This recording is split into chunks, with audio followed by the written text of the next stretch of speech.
El filón de oro, por Jack London.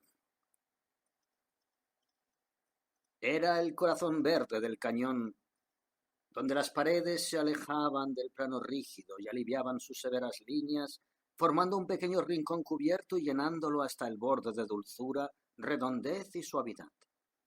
Aquí todo estaba tranquilo. Hasta la estrecha corriente cesaba en su turbulento fluir el tiempo suficiente para formar una silenciosa charca. Hundido hasta las rodillas en el agua, con la cabeza agachada y los ojos entornados, dormitaba un gamo de piel roja y copiosa cornamenta. A un lado, al borde mismo de la charca, había una pequeña pradera, una superficie fresca y elástica de verdor que se extendía hasta la base de la tosca pared. Más allá de la charca, una suave ladera se elevaba paulatinamente hasta el muro opuesto. La ladera estaba cubierta de una hierba salpicada de flores acá y allá, con manchas de color naranja, púrpura y dorado. El cañón se cerraba por abajo. No había ningún pasaje. Las paredes se unían abruptamente en un caos de piedras recubiertas de musgo y escondidas bajo una cortina de hiedra, enredaderas y ramas de árboles. Por encima del cañón se elevaban colinas y altos picos, las grandes faldas de las montañas cubiertas de pinos y remotas, y allá a lo lejos, cual nubes en el confín de los cielos, se alzaban blancos minaretes donde las eternas nieves de la sierra reflejaban austeramente los rayos del sol. No había polvo en el cañón. Las hojas y flores eran limpias y puras. La hierba parecía un terciopelo suave. 3 semillas de álamo flotaban sus níveas pelusas en la quietud del aire. En la ladera las flores de la manzanita llenaban el aire con las fragancias de la primavera, mientras las hojas ricas en experiencia habían iniciado ya su torsión vertical contra la aridez del próximo verano. En los claros, más allá de la sombra de la manzanita, se posaban los lirios mariposa, cual otros tantos vuelos de mariposas enjolladas, repentinamente detenidas y a punto de reiniciar su tembloroso vuelo. De trecho en trecho, el arlequín del bosque, la madroña que se dejaba sorprender en el acto de cambiar su tronco verde guisante por un rojo furioso, exhalaba su fragancia al aire desde sus ramilletes de campanillas enceradas. Estas campanillas eran de un blanco cremoso con la forma de las azucenas del valle y con la dulzura de la fragancia primaveral. No corría el menor soplo de viento. El aire estaba adormecido con su peso de perfume, una dulzura que resultaría empalagosa de haber sido el aire pesado y húmedo. Era una luz estelar convertida en atmósfera, atravesada y calentada por el sol y empapada de dulzura. De vez en cuando una mariposa volaba entre las manchas de sombra y luz. Por todas las direcciones se elevaba el quedo y soñoliento zumbido de las abejas de montaña, sibaritas comilonas que se empujaban unas a otras entre bromas y sin tiempo para rudas descortesías. El arroyo goteaba y murmuraba a través del cañón tan silenciosamente que hablaba solo en gorgoteos débiles y ocasionales. La voz de la corriente era un susurro adormecido, interrumpido por sueños y silencios, elevado de nuevo al despertarse. La noción de las cosas flotaba en el corazón del cañón. La luz y las mariposas flotaban entre los árboles. El zumbido de las abejas y el susurro de la corriente eran sonidos flotantes. Sonidos y colores flotantes parecían formar juntos la urdimbre de una tela delicada e indefinida, que era el espíritu del lugar. Se trataba de un espíritu pacífico, no de muerte, sino de vida tranquila, de una quietud que no era silencio, de un movimiento que no era acción, de reposo pleno de existencia, sin ser violento con lucha y trabajo. El espíritu del lugar era el de la paz de los vivos, soñoliento con la comodidad y satisfacción que la prosperidad da, libre de rumores de guerras lejanas. El gamo de piel roja y abundante cornamenta conocía el señorío del espíritu del lugar y dormía. Dormía hundido hasta las rodillas en la charca fresca y sombreada. Parecía no haber moscas que lo molestasen y descansaba lánguidamente. A veces sus orejas se movían, cuando el arroyo despertaba y susurraba, pero se movían perezosamente, sabiendo de antemano que no era más que el arroyo, que se despertaba en gorgoteos al descubrir que se había dormido. Llegó, sin embargo, un momento en que las orejas del gamo se levantaron y tensaron, buscando ávidamente el sonido. Su cabeza estaba vuelta hacia el cañón. Su nariz temblorosa y sensitiva olfateó el aire. Sus ojos no podían atravesar la cortina verde tras la que desaparecía la corriente, pero a sus oídos llegó la voz de un hombre. Era una voz regular, monótona y cantarina. De pronto el gamo oyó el duro golpeteo del metal sobre la piedra. Ante este sonido resopló y dio un salto en el aire, saliendo del agua y cayendo en el prado. Se escabulló por la pequeña ladera, deteniéndose de vez en cuando a escuchar, y desapareció del cañón como un fantasma, con pisadas suaves y calladas. Comenzó a oírse el choque de los zapatos de herradura contra las rocas y la voz se hizo más potente.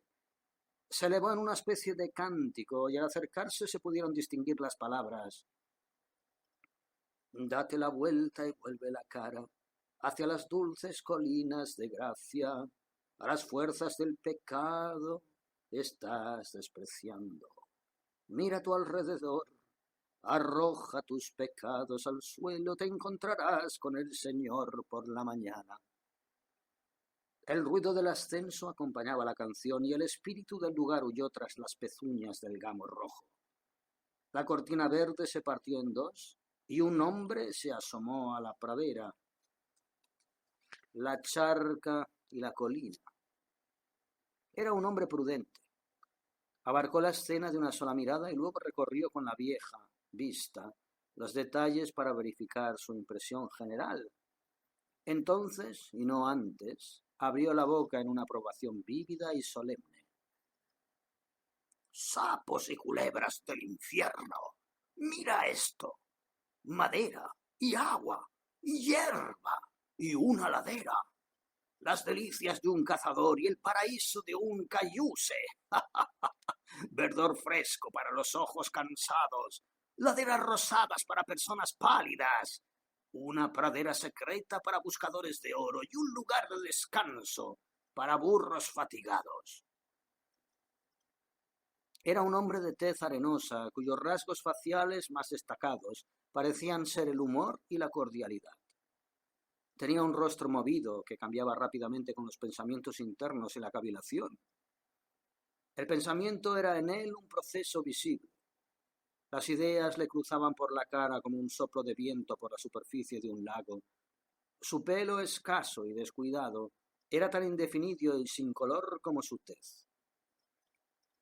Parecía que todo el color de su cuerpo se había centrado en sus ojos, pues eran de un azul sorprendente, eran alegres y sonrientes con la ingenuidad y la admiración de un niño, y sin embargo contenían gran parte de la tranquila autoconfianza y la fuerza de voluntad basadas en el conocimiento de sí mismo y en la experiencia del mundo. Tiró un pico de minero, una pala y una criba antes de atravesar la cortina de hiedras y enredaderas. Luego se arrastró él mismo hacia el claro.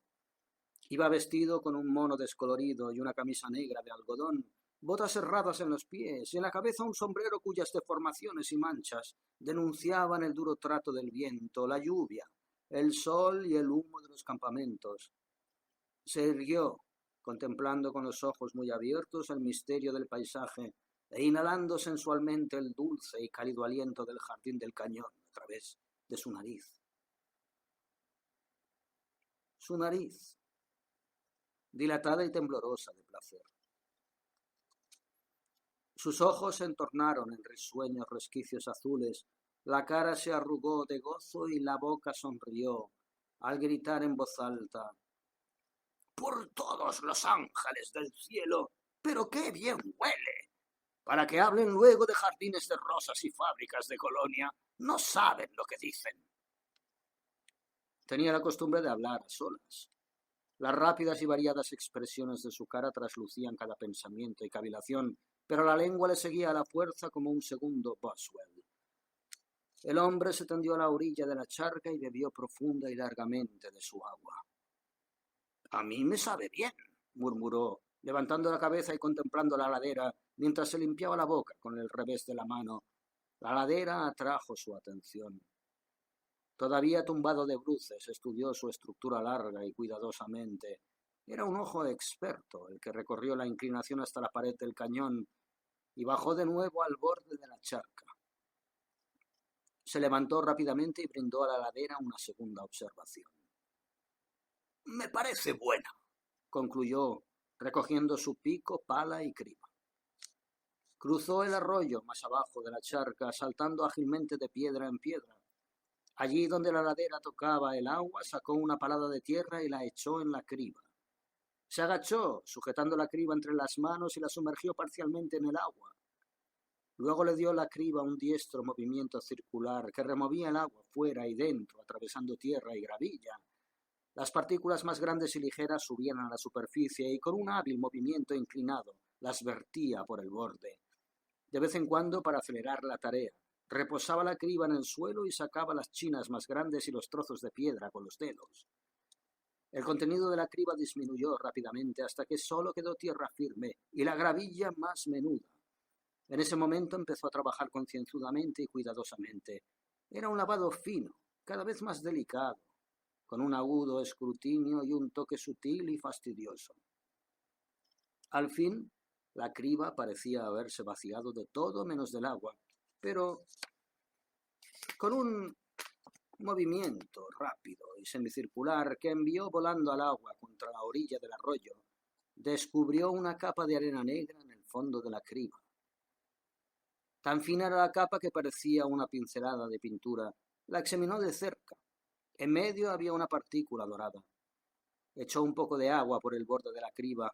Con una rápida sacudida, el agua regó el fondo, volteando una y otra vez los granos de arena negra. Vio recompensado su esfuerzo con una segunda partícula dorada. El lavado se hizo muy fino, más de lo que suponían las necesidades de un buscador corriente. Poco a poco dejó escurrir la arena negra por el borde somero de la criba. Examinaba perspicazmente cada pequeña porción, analizando cada grano antes de dejarlo caer por el borde. Una partícula dorada, no mayor que la punta de un alfiler, apareció en el canto y manipulando el agua volvió al fondo de la criba. De esta manera descubrió otra partícula y otra más y otra. Tenía un gran cuidado con ellas, lo mismo que hace un pastor con su rebaño. Reunió su grupo de partículas doradas para que ninguna se perdiera. Al final, lo único que quedó de su criba de tierra fue su rebaño dorado. Las contó y luego, tras todo su trabajo, las arrojó volando fuera del agua en un giro final. Sus azules ojos resplandecían de deseo mientras se levantaba. «¡7!», murmuró en voz alta, sumando las partículas por las que tanto se había afanado y que tan sin razón había desechado. «7», repitió con el énfasis de quien intenta grabar un número en la memoria. Se quedó quieto durante mucho tiempo observando la ladera. En sus ojos brillaba una curiosidad nueva. Su rostro mostraba cierto regocijo y agudeza, como la del depredador que retiene el rastro fresco de su pieza. Bajó unos pasos por el arroyo y sacó una segunda criba de tierra. De nuevo comenzó a lavar cuidadosamente, a reunir las partículas doradas y a arrojarlas con desprecio al agua después de contarlas. «5», murmuró y repitió. «5». No pudo reprimir el lanzar una nueva mirada prospectiva a la ladera antes de volver a llenar la criba un poco más abajo. Sus rebaños dorados disminuían. 4, 3, 2, 1. Esos eran sus cálculos mientras descendía por la orilla del arroyo. Cuando sus lavados le recompensaron solamente con una partícula de polvo, se detuvo y encendió una hoguera de ramas secas. Colocó sobre ella la criba y la quemó hasta dejarla de un color negro azulado. La levantó y la observó críticamente. Asintió con la cabeza. Desafiaba la más pequeña partícula amarilla a que se le perdiera contra semejante fondo coloreado. Algo más abajo volvió a llenar la criba. Su recompensa fue solo una sola partícula. La tercera no dio nada de oro. No satisfecho con esto, recogió tierras otras 3 veces más, sacando paladas a un pie de distancia una de otra. Las 3 resultaron en vano y esto, en vez de desanimarlo, parecía satisfacerlo. Su regocijo aumentaba con cada lavado estéril, hasta que se alzó en una exclamación de júbilo. ¡Que me lleven todos los diablos si no es cierto! Empezó de nuevo a cribar corriente arriba partiendo del punto inicial. Sus rebaños dorados aumentaron al principio y lo hicieron prodigiosamente.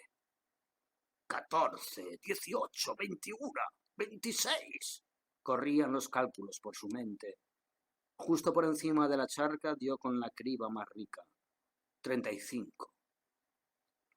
Casi las suficientes para guardarlas, observó pesaroso mientras permitía que el agua se las llevase. El sol escaló hasta lo más alto del cielo. El hombre siguió trabajando. Criba a criba remontó el arroyo mientras los resultados decrecían con regularidad. Es vergonzosa la manera en que van disminuyendo, reclamó con júbilo cuando una palabra de tierra solo contenía una partícula de oro. Y cuando no consiguió sacar ninguna más, se irguió y obsequió a la ladera con una mirada confidencial. ¡Ajá, señor Bolsa! Gritó como si hubiera un auditorio escondido debajo de la ladera. ¡Ajá, señor Bolsa! Ya voy, y voy a por ti. ¿Me escucha, señor Bolsa? Voy a por ti, tan cierto como que las calabazas no son coliflores. Se volvió y lanzó una mirada calculadora al sol, colocado encima de él, en el azul de un cielo despejado.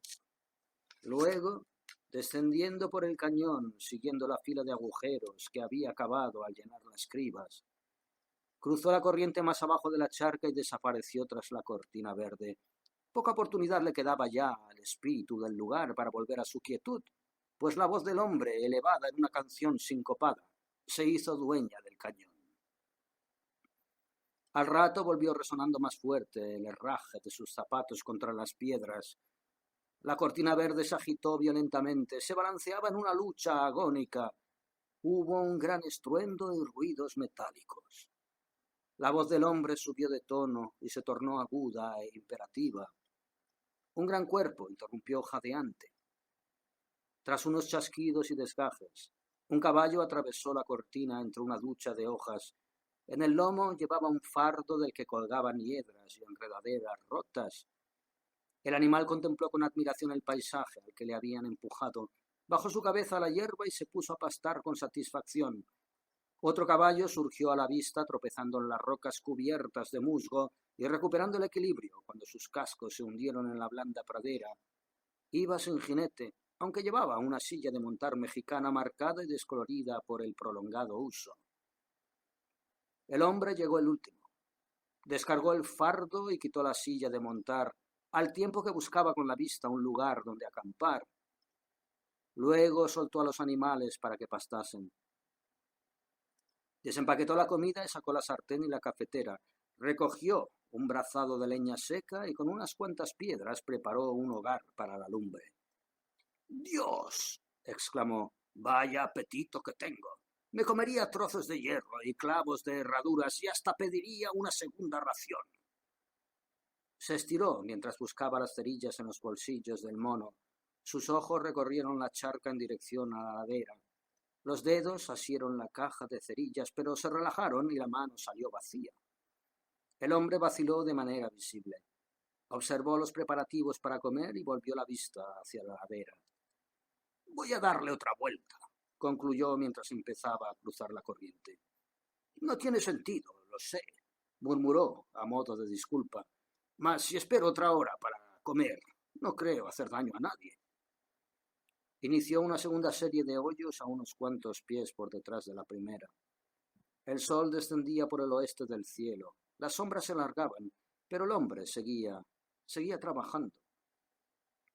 Abrió una tercera línea de paladas prospectivas, cruzando la ladera línea a línea mientras ascendía.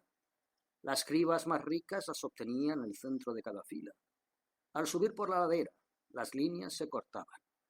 La seguridad con que disminuía su longitud indicaba que en alguna parte de la ladera La última sería tan corta que casi no mediría nada, y que más allá de ella solo quedaría un punto. El dibujo resultaba una V invertida. Las líneas convergentes de esta V señalaban los límites del suelo aurífero. Evidentemente, la meta del hombre estaba en el vértice de la V.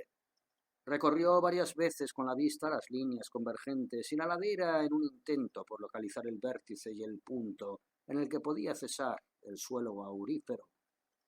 Aquí era donde residía el señor Bolsa, pues este era el nombre que le daba al punto imaginario, gritándole: «Baja de ahí, señor Bolsa. Sé bueno y complacente y baja». «Está bien», añadió más tarde con voz resignada y resuelta. «Está bien, señor Bolsa. Está claro que tendré que subir y agarrarte de la calva, y lo conseguiré. Vaya si lo conseguiré», amenazó luego. Bajaba a la barca MacCriba, y a medida que ascendía por la ladera cada vez eran más ricas, hasta que empezó a guardar el oro en una lata vacía de levadura que llevaba en el bolsillo. Tan enfrascado estaba con su faena que no notó el largo crepúsculo de la noche que se le echaba encima. No se dio cuenta del paso del tiempo hasta que intentó en vano distinguir el color dorado del fondo de la criba. Se levantó de repente. Su cara se cubrió con una expresión de asombro fantástico y respeto, mientras decía lentamente: «¡Que me lleven todos los diablos! Me olvidé por completo de la cena». Cruzó a tropezones el arroyo en la oscuridad y con mucho retraso encendió la hoguera. Su cena se componía de tortas, tocino y judías recalentadas. Luego se fumó una pipa al recoldo de las ascuas, mientras escuchaba los ruidos de la noche y contemplaba la luz de la luna que entraba como un torrente en el cañón. Luego extendió su cama, se quitó los pesados zapatos y se arropó con las mantas hasta la barbilla. Su cara blanqueaba como la de un cadáver a la luz de la luna, pero se trataba de un cadáver que resucitaba, pues se reclinó de repente en un codo y observó fijamente su ladera. «Buenas noches, señor Bolsa», balbuceó adormecido. «Buenas noches». Durmió hasta bien entrada la mañana, hasta que los rayos directos del sol le golpearon los párpados cerrados. Entonces despertó de un salto y miró a su alrededor hasta que restableció la continuidad de su existencia e identificó su estado actual con los días vividos anteriormente. Para vestirse solo tuvo que abrocharse los zapatos. Lanzó una mirada a la hoguera y otra a la colina. Titubeó, pero resistió la tentación y encendió el fuego. «Tranquilo, Bill, tranquilo», se reprendió a sí mismo. «¿Qué vas a conseguir con prisas? De nada sirve calentarse y sudar. El señor Bolsa te espera. No va a huir antes de que desayunes. Lo que tú necesitas, Bill, es algo fresco en tu menú. De ti depende el conseguirlo». Cortó una vara a la orilla del agua, sacó de un bolsillo un trozo de cuerda y una mosca mojada y sucia, en que sus días había pertenecido a un cochero real. «Tal vez piquen por la mañana temprano», murmuró mientras la echaba por primera vez a la charca, y un momento más tarde gritaba alegremente: «¿Qué te dije? ¿Qué te dije?». No tenía carrete ni ganas de perder el tiempo, y a base de fuerza y velocidad sacó del agua una brillante trucha de 10 pulgadas. Con 3 o 4 más pescadas en poco rato reunió el desayuno. Cuando llegó a las praderas, de camino a la colina, se le ocurrió una idea repentina y se detuvo. «Debía de dar una vuelta arroyo abajo», dijo. «Nunca se sabe qué tipos puede haber husmeando por aquí». Mas cruzó las praderas y con una debía de dar una vuelta. Se olvidó de la necesidad de tomar precauciones y empezó a trabajar. Al anochecer se enderezó.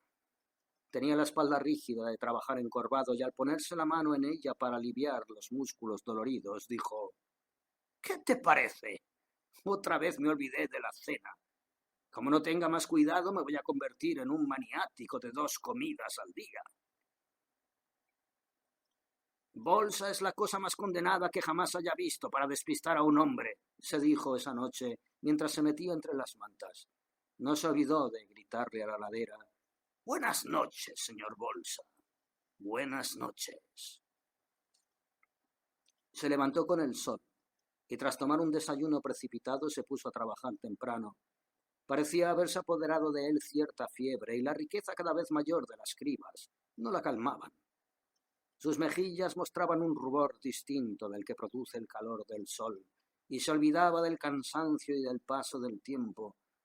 Cuando llenaba la criba de tierra, corría cuesta abajo para lavarla, sin poder evitar correr de nuevo cuesta arriba, jadeando y tropezado para volverla a llenar. Ahora se hallaba a 100 yardas del agua, y la V invertida empezaba a tomar proporciones definidas. La anchura de la grava, útil, decrecía regularmente, y con la mente extendió las líneas convergentes de la V hasta su lugar de encuentro en la cima de la colina. Esta era su meta, el vértice de la V, y cavó muchas cribas de tierra para localizarlo. Entonces se apoderó de él la tentación. «Está todo más claro que el agua», dijo mientras abandonaba su esforzada labor y subía al vértice indicado. Llenó la criba y bajó la cuesta para lavarla. No contenía ni rastro de oro. Cavó hondo y menos hondo, llenando y lavando una docena de cribas sin siquiera obtener la recompensa de una sola partícula dorada. Se enfureció consigo mismo por haber sucumbido a la tentación y se maldijo en medio de blasfemias e indignación. Después bajó la colina y siguió cruzándola. «Lento y seguro, Bill, lento y seguro», canturreaba. «Lo tuyo no es llegar a la fortuna por atajos. Ya es hora de que te enteres. Aprende, Bill, aprende. Lento y seguro es la única baza que puedes jugar. Así que manos a la obra». Al disminuir las líneas, se acercaba al vértice y aumentaba la profundidad. El rastro del oro se adentraba en la colina. Solo lo sacaba ya a 30 pulgadas de la superficie. La tierra, que encontró a 25 pulgadas de profundidad y a 35, produjeron cribas vacías. En la base de la V, cerca de la orilla del agua, había encontrado pepitas en las raíces de la hierba. Cuando más ascendía la cuesta, más hondo se hallaba el oro. Cavar un agujero de 3 pies de profundidad para conseguir una criba de prueba no era tarea pequeña, y entre el vértice y el hombre aún quedaban por cavar un número indefinido de tales agujeros.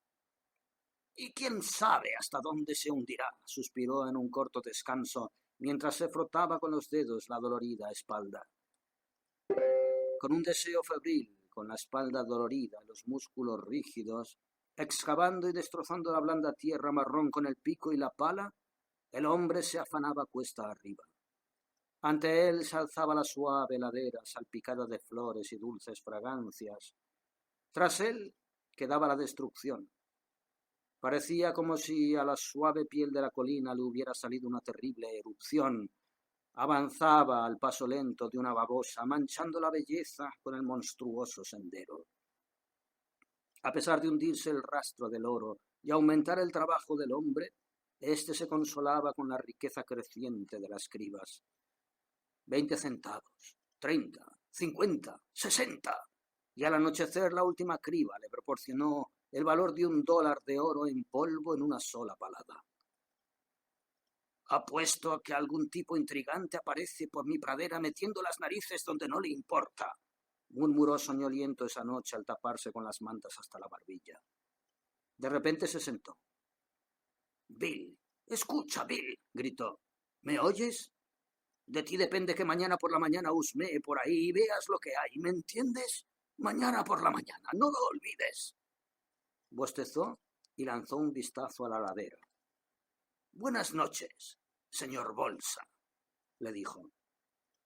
Por la mañana se adelantó al sol, pues ya había desayunado cuando le dieron sus primeros rayos y escalaba la pared del cañón por donde se deshacía y se podía pisar. Desde la atalaya de la cima descubrió que se hallaba inmerso en la soledad. Hasta donde alcanzaba su vista se alzaban una cadena tras otra de montañas. Al este, tras saltar millas y millas de cadenas y cadenas, sus ojos dieron por fin con las sierras de blancos picos. La cima principal, donde la columna vertebral del mundo del oeste se alzaba contra el cielo. Al norte y al sur podía distinguir mejor los sistemas transversales que rompían la dirección principal del océano de montañas. Al oeste seguían disminuyendo las cadenas, una tras otra, hasta perderse de vista en suaves colinas que a su vez descendían al gran valle que él no podía ver. En toda esa inmensa extensión de tierra no vio ninguna señal de hombre, ni de la mano del hombre, salvo el desgarramiento de la ladera que tenía a sus pies. Observó larga y cuidadosamente.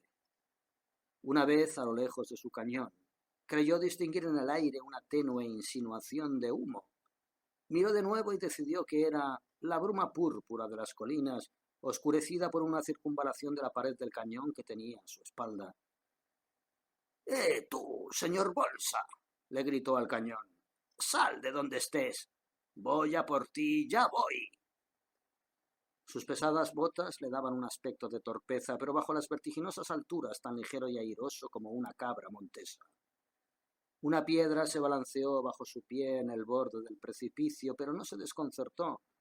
Parecía conocer el tiempo justo que requería ese balanceo para culminar en desastre, y mientras tanto aprovechó el terreno movedizo para establecer el breve contacto con la tierra que le llevaría a la seguridad del terreno firme. Cuando el suelo se inclinó de tal manera que resultaba imposible seguir erguido un segundo más, el hombre no vaciló. Apoyó el pie en la resbaladiza superficie durante una fracción de segundo y se dio el impulso que lo llevó adelante. De nuevo, sin poder pisar siquiera por una fracción de segundo, torcería el cuerpo para agarrarse por un instante al saliente de una roca, a una grieta o a un matorral poco firme. Por fin, tras un salto salvaje y un grito, pasó de la pared a un terraplén y terminó al descenso entre varias toneladas de tierra removida y grava. Esa mañana, la primera criba le proporcionó más de $2 de oro bruto. Provenía del centro de la V. A ambos lados disminuían rápidamente los valores de las cribas. Las filas de agujeros se acortaban mucho. Las líneas convergentes de la V invertida apenas estaban separadas por unas yardas. El vértice se hallaba tan solo a unas yardas por encima de él. A primeras horas de la tarde los hoyos de prueba se hundían a 5 pies bajo tierra antes de que las cribas produjeran algún rastro de oro. En cuanto a este, el rastro se había convertido en algo más. Era una verdadera mina, y decidió volver después de dar con la bolsa para trabajar el terreno, pero la riqueza iba en constante aumento y empezó a preocuparse. A últimas horas de la tarde el valor de cada criba había llegado a $3 o $4. Se rascó la cabeza perplejo y lanzó una mirada a la ladera, a unos pies del matorral de manzanita que marcaba aproximadamente el vértice de la V. Asintió con la cabeza. Una de dos, Bill, una de dos. O el señor Bolsa se ha derramado por toda la cuesta, o es tan rico que tal vez no puedas llevártelo todo de una vez, y eso sería demasiado, ¿verdad? Se rió al ponderar tan agradable dilema. La noche lo encontró a la orilla de la corriente con los ojos luchando contra la creciente oscuridad, mientras lavaba una criba de $5. Ojalá tuviera una luz eléctrica para seguir trabajando, dijo. Le costó trabajo dominarse esa noche. Muchas veces se preparó y cerró los ojos para que el sueño le venciera, pero su sangre bullía con un deseo demasiado fuerte, y a menudo se le abrían los ojos al tiempo que murmuraba: «Ojalá amaneciera». Al fin le venció el sueño, pero abrió los ojos al palidecer las primeras estrellas y el gris del amanecer lo encontró con el desayuno terminado y subiendo la cuesta en dirección a la morada secreta del señor Bolsa. Debido a la estrechez de la veta y a la cercanía del arroyo dorado que había estado persiguiendo durante 4 días, la primera fila que excavó solo consistió en 3 hoyos. «Cálmate, Bill, cálmate», se arrepentía al cavar el hoyo final donde se unieron las líneas de la V. «Te tengo bien sujeto, señor Bolsa, y no te librarás de mí», repitió muchas veces mientras cavaba más profundamente en la tierra. 4, 5, 6 pies. Cada vez le resultaba más difícil cavar. Su pico rechinaba contra piedras rotas. Examinó las piedras. «Cuarzo podrido», concluyó mientras limpiaba con la pala la tierra suelta del fondo del hoyo. Atacó el cuarzo desmenuzado con el pico, desintegrando la tierra a cada golpe. Hundió su pala en la masa suelta. Su ojo captó un destello amarillo. Soltó la pala y se agazapó de repente sobre los talones. Limpió un trozo de cuarzo podrido, igual que hace un granjero con la tierra de las primeras patatas. ¡Santo cielo!, gritó. ¡Terrones y terrones de oro! La mitad de lo que tenía en sus manos era piedra y la otra mitad oro puro. Lo dejó caer en la criba y examinó otro trozo. A primera vista había poco amarillo, pero desmenuzó con sus fuertes dedos el cuarzo podrido hasta que sus manos se llenaron de amarillo reluciente. Les limpió la tierra pedazo a pedazo, echándolos luego a la criba. Aquello era un tesoro. Tanto se había podrido el cuarzo que había menos que oro. De vez en cuando daba con un trozo que no contenía piedra alguna, trozos que eran oro puro. Uno de ellos, donde el pico partió el corazón del oro, brilló como un puñado de joyas amarillas. Ladeó la cabeza y le dio vueltas lentamente para completar el rico juego de luces que reflejaba. «Para que luego hablen de las excavaciones de demasiado oro», exclamó en un bufido desdeñoso. «Este hallazgo convierte a las otras en excavaciones de 30 centavos. Esto es oro puro. Aquí mismo y en este momento nombro a este cañón Cañón del Oro. Sí, señor». Todavía en cuclillas, continuó analizando los fragmentos y echándolos a la criba.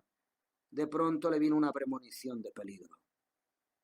Parecía como si una sombra se hubiera proyectado sobre él, pero no había ninguna. El corazón se le puso en la garganta y lo sofocaba. La sangre se le heló en las venas y sintió el sudor frío de la camisa contra la piel. No se levantó de un salto, ni miró a su alrededor. No se movió. Reflexionó acerca de la naturaleza de la premonición recibida, intentando localizar la fuerza misteriosa que le había avisado, buscando con ansiedad la presencia física de la fuerza invisible que le amenazaba. Lo hostil está rodeado por una aureola puesta de manifiesto por mensajeros demasiado sutiles para que lo reconozcan los sentidos. Y él sentía esa aureola, aunque no supiera cómo. El suyo era un sentimiento semejante al de una nube que se interpone ante el sol. Parecía como si entre él y la vida se interpusiese algo oscuro, amenazante y sofocador, una tiniebla que se tragaba la vida y preparaba la muerte, su propia muerte. Todas las fuerzas de su ser le impelían a levantarse de un salto y enfrentarse al peligro invisible, pero su espíritu dominó el pánico y permaneció agazapado con un trozo de oro entre las manos. No se atrevía a mirar a su alrededor. Sabía que había algo detrás de él. Fingió estar interesado en el oro que tenía entre las manos. Lo examinó críticamente, dándole vueltas y limpiándole la tierra, y durante todo este tiempo sabía que algo detrás de él observaba el oro por encima de su hombro. Fingiendo todavía el interés en el trozo de oro que tenía en la mano, escuchó atentamente y oyó la respiración de lo que tenía detrás. Escudriñó el suelo que tenía delante, buscando la sombra de un arma, pero no vio más que el oro desmenuzado, inútil en estos momentos extremos. Tenía el pico, arma útil en algunas ocasiones, pero esta no era una de esas ocasiones. Se daba cuenta de su situación. Se encontraba metido en un estrecho hoyo de 7 pies de profundidad. Su cabeza no llegaba a la superficie del suelo, estaba metido en una trampa. Siguió en cuclillas. Estaba tranquilo y sosegado, pero el análisis que su mente hacía de cada factor solo le mostraba su importancia. Continuó limpiando los fragmentos de cuarzo y echando el oro en la criba. No había otra cosa que hacer. Sin embargo, sabía que tarde o temprano se tendría que levantar y enfrentarse al peligro que respiraba a sus espaldas. Pasaron los minutos, y al paso de cada minuto sabía que se iba acercando el momento en que tendría que levantarse. La camisa mojada se le enfrió con este pensamiento, o recibiría la muerte mientras se inclinaba sobre su tesoro. Permanecía todavía en cuclillas, limpiando el oro y deliberando la manera en que se levantaría. Podía hacerlo de un salto y enfrentarse a lo que le amenazaba desde el terreno firme que estaba encima. O podía levantarse lenta y descuidadamente y fingir que descubría casualmente lo que estaba a sus espaldas. Su instinto y cada fibra de su cuerpo lo inducían a salir alocadamente a la superficie. Su mente y la astucia de ésta se inclinaban por el encuentro lento y cauteloso con la amenaza que no podía ver. Mientras lo debatía, un ruido fuerte y estrepitoso le explotó en el oído. En ese mismo instante recibió un golpe en el costado izquierdo que lo dejó aturdido y desde el punto del impacto sintió cómo lo corría una llama por la carne. Se levantó de un salto, pero a mitad de camino se desplomó. El cuerpo se derrumbó como una hoja que se marchita con un calor repentino. Cayó de bruces sobre la criba de oro con la cara sobre la tierra y las piedras y las piernas enredadas y torcidas por la estrechez del fondo del hoyo. Sus piernas dieron unas cuantas sacudidas convulsivas. Su cuerpo se agitó con una poderosa fiebre. Hubo una lenta expansión de los pulmones acompañada de un hondo suspiro. Exhaló el aire lenta, muy lentamente, y el cuerpo quedó inerte. Sobre él, revólver en mano, se asomaba un hombre al borde del hoyo. Contempló durante largo rato el cuerpo postrado e inmóvil que tenía bajo él. Durante cierto tiempo el desconocido se sentó en el borde del hoyo de manera que podía asomarse a él y descansó el revólver sobre las rodillas. Metió la mano en el bolsillo y sacó un trozo de papel marrón. Lo llenó de unas briznas de tabaco. Esta combinación se convirtió en un cigarro marrón achatado y de puntas curvas. No separó la vista ni un momento del cuerpo que yacía en el fondo del hoyo. Encendió el cigarrillo y aspiró el humo hasta los pulmones en una acariciante chupada. Fumó despacio. Una vez se le apagó el cigarrillo y lo volvió a encender. Durante todo el rato estuvo observando el cuerpo que tenía debajo. Por fin tiró la colilla y se levantó. Se acercó al borde del hoyo. Apoyándose con una mano en cada lado y sosteniendo todavía el revólver en la mano derecha, bajó a pulso al fondo del hoyo. Cuando los pies se hallaban a una yarda del fondo, soltó las manos y cayó.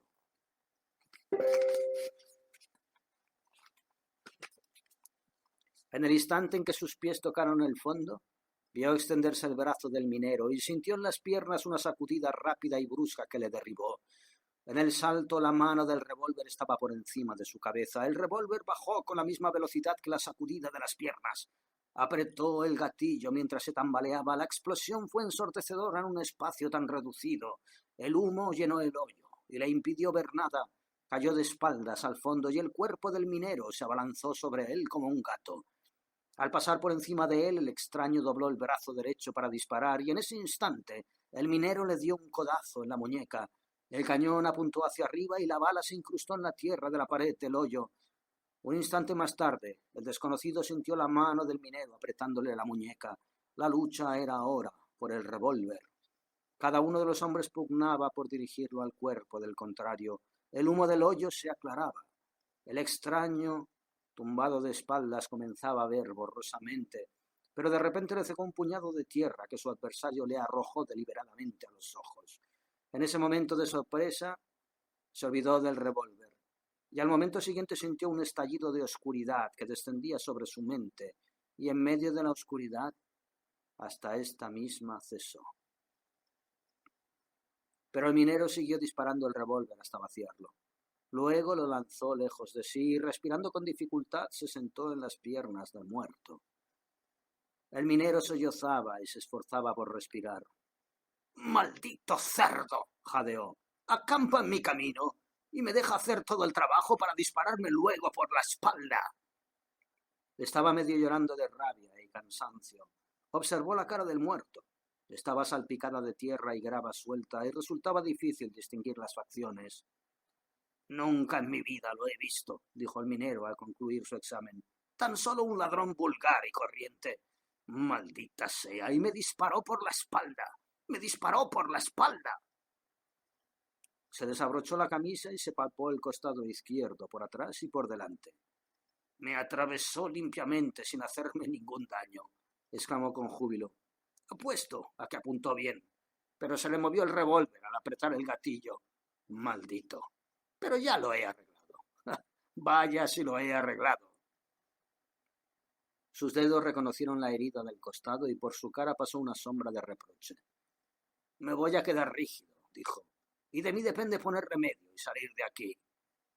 Salió trepando del hoyo y bajo la cuesta que conducía al campamento. Media hora más tarde volvió con su caballo de montar. La camisa abierta mostraba los rudos vendajes con que había revestido la herida. Los movimientos de la mano izquierda eran lentos y torpes, pero eso no le impedía utilizar el brazo. Pasó una cuerda por debajo de los hombros del muerto y lo arrastró fuera del hoyo. Luego se puso a recoger el oro. Trabajó firmemente durante varias horas, deteniéndose a menudo para descansar su hombro rígido y para exclamar: «Me disparó por la espalda el muy cerdo. Me disparó por la espalda». Cuando recogió todo su tesoro y lo empaquetó en varios fardos cubiertos de mantas, hizo una estimación de su valor. «Que me lleven los diablos si no hay 400 libras», concluyó. «Digamos unas 200 libras de cuarzo y tierra, lo que deja 200 libras de oro». «Bill, despierta. 200 libras de oro. $40,000. Y es tuyo, todo tuyo». Se rascó la cabeza encantado y los dedos tropezaron con un surco desconocido. Lo recorrieron a lo largo de varias pulgadas. Se trataba del surco que le había dejado en el cuero cabelludo el roce de la segunda bala. Se acercó enfurecido al muerto. «Con que sí, le espetó. «Con que sí, Pues te he arreglado de una vez por todas y te haré un entierro decente, más de lo que hubieras hecho tú por mí». Arrastró el cuerpo hasta el borde del hoyo y lo dejó caer dentro. Dio en el fondo con un sonido sordo sobre un costado, con la cara vuelta hacia la luz. El minero se asomó para verlo. «Y me disparaste por la espalda», le acusó. Rellenó el hoyo con el pico y la pala. Luego cargó el oro en el caballo. Era una carga demasiado pesada para el animal y cuando llegó al campamento transfirió parte del oro a su caballo de carga. Aún así se vio obligado a abandonar parte de su equipo. El pico, la pala y la criba, comida extra y los útiles de cocina, así como diversos materiales sobrantes. El sol se hallaba en el cenit, cuando el hombre obligó a los caballos a atravesar la cortina de hierba y enredaderas. Para escalar las rocas tuvieron que alzarse y avanzar a ciegas entre la maraña de vegetación. El caballo de montar se cayó una vez y el hombre le quitó el fardo para que se pudiera volver a levantar. Antes de reemprender la marcha, el hombre asomó la cabeza por entre las hojas y contempló la colina. «El muy cerdo», dijo, y desapareció. Se oyó el chasquido y desgaje de hierbas y ramas. Los árboles se balanceaban marcando el paso de los animales a través de ellos. Los cascos herrados resonaban contra las piedras y de vez en cuando algún juramento o algún orden. Luego, la voz del hombre se elevó en una canción. «Date la vuelta y vuelve a la cara hacia las dulces colinas de gracia, a las fuerzas del pecado. Estás despreciando. Mira a tu alrededor. Arroja tus pecados al sueño. Te encontrarás con el Señor por la mañana». La canción se hizo cada vez más débil, y a través del silencio volvió lentamente al espíritu del lugar. La corriente se adormeció y volvió a susurrar, y se elevó soñoliento el zumbido de las abejas de montaña. En el aire flotaban las níveas pelusas de las semillas de álamo. Las mariposas revoloteaban entre los árboles, reflejando la quieta luz solar. Solo quedaban las huellas de los cascos en la pradera y desgarrada ladera, como indicio del paso turbulento de la vida que había roto la paz del lugar y continuado el camino.